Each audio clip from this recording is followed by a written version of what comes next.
പുളിയിഞ്ചി സദ്യക്കൊക്കെ വിളമ്പുന്ന ഈ അച്ചാർ എങ്ങനെ തയ്യാറാക്കുന്നത് നോക്കാം. അതിനായിട്ട് ഇഞ്ചിയുടെ തൊലി കളഞ്ഞ് നന്നായിട്ട് കഴുകി ഇതുപോലെ തുണിയിൽ ഉണങ്ങാൻ വയ്ക്കുക. കൂടെ പച്ചമുളകും വയ്ക്കുക. ഒരു ഓറഞ്ച് സൈസ് പുളി ഇതുപോലെ ചെറിയ ചൂടുവെള്ളത്തിൽ കുതിർക്കാനായിട്ട് വയ്ക്കുക. ഇഞ്ചിയും പച്ചമുളകും ചെറുതായിട്ട് ഇതുപോലെ അരിഞ്ഞെടുക്കുക. കൂടെ 2-3 തണ്ട് കരിവേപ്പില കഴുകി വെള്ളം കളയാനായിട്ട് ഇതുപോലെ തുണിയിൽ നന്നായിട്ട് ഉണക്കിയെടുക്കുക. ഇനി ഒരു 3 ടേബിൾ സ്പൂൺ വെളിച്ചെണ്ണ എടുത്തിട്ട് കൊത്തിയരിഞ്ഞ ഇഞ്ചി നമുക്ക് വറുത്തെടുക്കാം. ഏകദേശം 4 കപ്പുണ്ട് ഇഞ്ചി.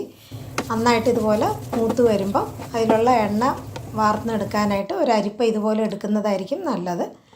അപ്പോൾ ഇഞ്ചി നന്നായിട്ട് മാറിക്കിട്ടുകയും ചെയ്യും. എണ്ണ നമുക്ക് ബാക്കി അച്ചാർ എടുക്കാനായിട്ട് ഉപയോഗിക്കുകയും ചെയ്യാം.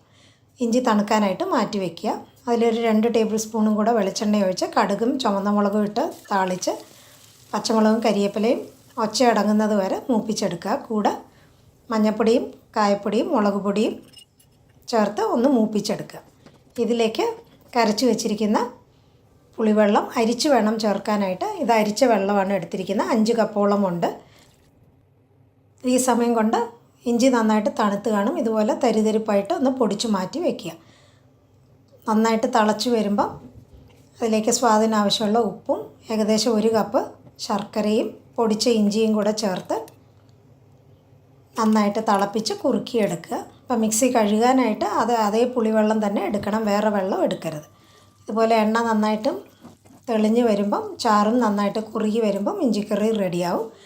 നന്നായിട്ട് തണുത്തതിന് ശേഷം ഇത് ഗ്ലാസ് ബോട്ടിലിൽ സൂക്ഷിച്ച് വയ്ക്കുകയാണെങ്കിൽ ഏകദേശം 1 വർഷത്തോളം നമുക്ക് ഫ്രീസറിൽ സൂക്ഷിക്കാം. ചെറിയ ചെറിയ കുപ്പികളാണെങ്കിൽ ആവശ്യാനുസരണം ഫ്രിഡ്ജിലേക്ക് മാറ്റി നമുക്ക് ഉപയോഗിക്കുകയും ചെയ്യാം.